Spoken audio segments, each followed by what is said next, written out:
Саламатсыңарбы балдар? Мен тарых мугалими Казакова Нургүл Өмүрбековна. Бүгүн биз силер менен 7 класстан Кыргызстан тарыхы предметинен Теңиртоодогу кыргыздардын 17-18 кылымдарда калмак баскынчыларына каршы көрүшү, кыргыз-казак согуштук ынтымак ымаласы деген темадагы сабагыбызды өтмөкчүбүз. Бүгүнкү сабакта калмак баскынчылыгына каршы Көкүмбий жана Эрешимдин саясий ишмердиги менен таанышасыңар.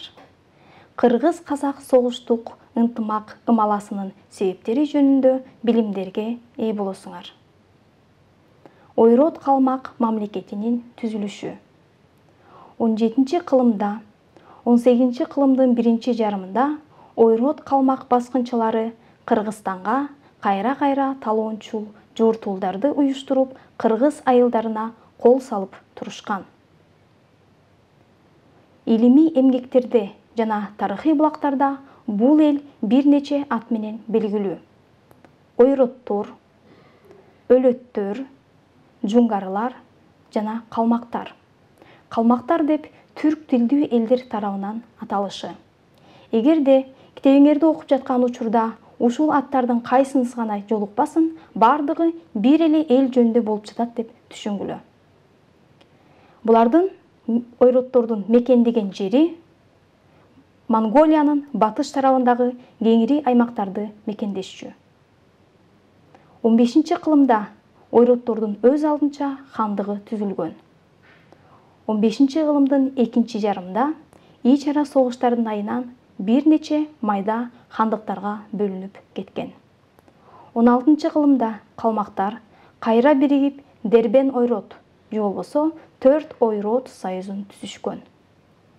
16 кылымдын аяк ченинде ойроттор 4 бөлөк уруу бирикмелеринен турган. Торговут, Дербет, Хошовут жана Чороз. Торговуттар Тарбагатайдын күн-чыгыш тарабында байырлашкан. Дербеттер Ыртыштын батыш жагын жердешкен. Хошовуттар азыркы Үрүмчү аймагында жашашкан. Ал эми Чоростор Иленин төрүндө жашашкан.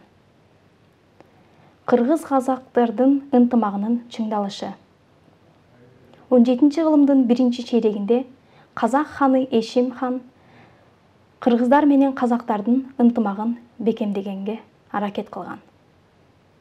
Анткени калмактардын чабуулдарына каршы биргелешип чыгууга туура келген. Кыргыз-казактар биригип Эрешимди хан көтөрүшкөн.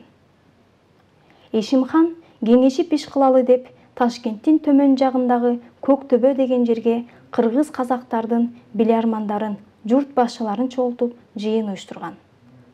Ал жыйынга кыргыздардан кайсы уруулар катышты десек, Солто урусунан Чаа, Сары Багыш урусунан Сары Сейит, Саяк урусунан Түгөл жана Түнгатар, Багыш урусунан Көкүм, Саруу урусунан Төнтөрүк жана Боркемик, Кушчу урусунан Кайназар, Кытай урусунан Кан келди.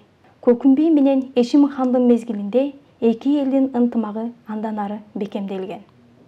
Көкүмбий Эшим ханга көп жылдар бою ак кызмат өтөп, өтө жакын жардамчысы катары зор урмат сыйга ээ болгон. Эшим хан кыргыз-казак ынтымагына эстелик катарында Ташкентте атайын мунара курдурткан. Мунара кийин Көкүмдүн көк күмбөзү деп аталган. Эшим хан менен Көкүмбий эки элдин ынтымагын чыңдап, көз каранды эместигин көздүн карагиндей коргоого көп күч жумшаган. Айрыкча калмак баскынчыларына каршы айыгышкан күрөш жүргүзүшкөн. 1627 жылы ойроттордун ынтымагы ыдыраган. Ошентип алар ар тарапка журт которушкан. Торговуттар батышка бет алып, Волгага журт которушкан. Хошовуттар Тибетке көчүшкөн. Чоростор болсо Жунгарияда калышкан. Жуңгар хандыгынын түзүлүшү 17 кылымдын 20-30 жылдарында Харахула башкарган Чоростор күч ала баштаган. Ойроттордун көбү Ыртыш дарыясынын оң жээгиндеги чоростордун айланасына топтоло баштаган. Дал ошол чоростордун негизинде 1635 жылы Ойрот калмак мамлекети Жуңгар хандыгы түзүлгөн. Анын алгачкы ханы Эрдене Батыр Коңтайшы болгон. Коңтайшы деген бул жалпы эле Жуңгар хандарынын башкаруучу титулу болгон. Ошол учурда кыргыздарды кимдер башкарган десек, Чүй-өрөнүн Ысык көл менен Теңир тоону жердеген кыргыздарды Дөөлөс уулу Манап бийлеген. Ал эми Аксы, Талас, Чаткылды мекендеген кыргыздарды Айтылуу Көкүнбей башкарган. Манап бийдин калмактарга каршы күрөшү.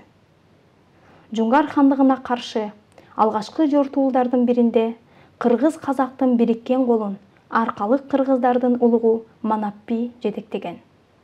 Санжыра боюнча калмактар менен Манап бийдин черүүсү Иле боюнда беттешет. Кармашка Манаптын уулу Жарбаң Баатыр да катышып, калмактын Дөнөнжөй деген алпын найза менен сайган. Айыгышкан кармашта Манап би да каза болгон. Ал эми анын уулу Жарбаң Баатыр кийинки согуштарда да эрдик менен саллашкан. Галдан Бошокту Коңтайшынын тушунда да кармаштар анданалы күч алган. Кыргызстандын түштүгүнө, Өзбекстандын коңшулаш чөлкөмдөрүнө кол салышкан.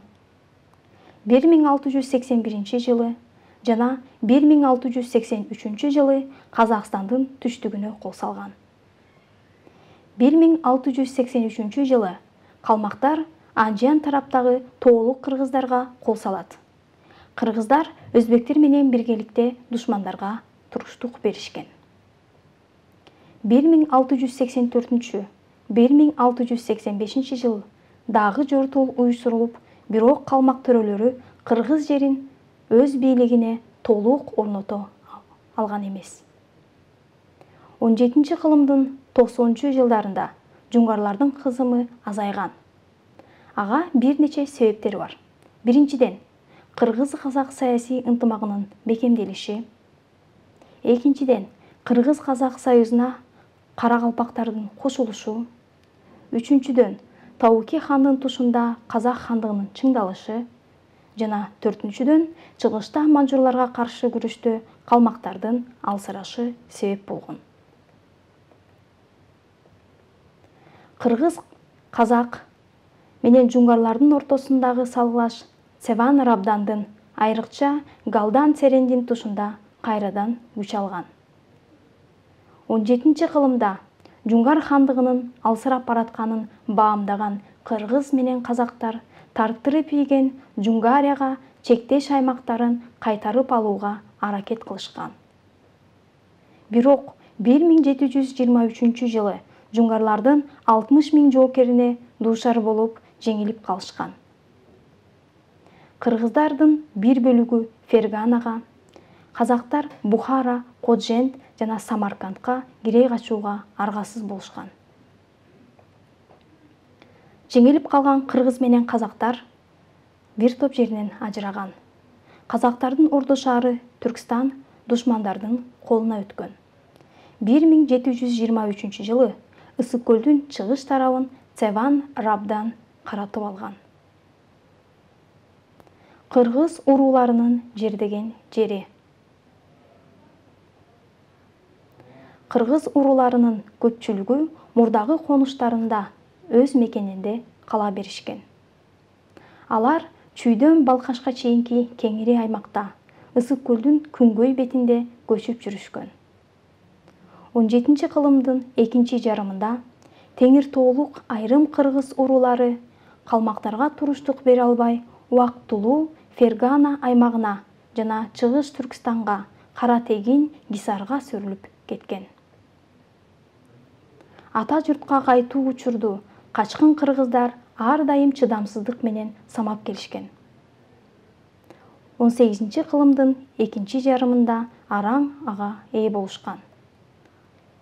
Ага чейин оор турмуштуу көптөгөн тарыхый окуяларды баштарынан кечиришкен. Эми өтүлгөн тема боюнча кайталоого кезек беребиз. Жунгар хандыгы кайсы жылы негизделген? 1630, 1634, 1633, 1635. Жунгар хандыгы кайсы жылы негизделген? Демек, Жунгар хандыгы 1635 жылы негизделген. Түрк тилдүү элдер бул элди эмне деп аташкан? Ойроттор, калмактар, өлөттөр, жунгарлар. Түрк тилдүү элдер бул элди эмне деп аташкан десек, алар калмактар деп аташкан. Калмак баскынчыларына каршы күрөшүү үчүн кыргыздар менен казактар биргелешип кимди хан көтөрүшкөн? Көкүм би, Манап би, Эрешим, Тауке хан. Калмак баскынчыларына каршы күрөшүү үчүн кыргыздар менен казактар биргелешип кимди хан көтөргөн десек, бул Эшим хан болгон. Үй тапшырма параграф 23. Төмөндөгүдөй таблицаны дептериңерге чийип толтурасыңар. Анда хандыктын аталышы Жунгар хандыгы деп бердик. Алар качан жана ким тарабынан негизделгендигин, хандыктын ээлеген аймагын, тарыхта алар кандай аттар менен белгилүү жана калмак бийлигине каршы баатырларды жана бийлерди атап бересиңер. Ушуну менен сабагыбыз соңуна келди. Саламатта калыңыздар.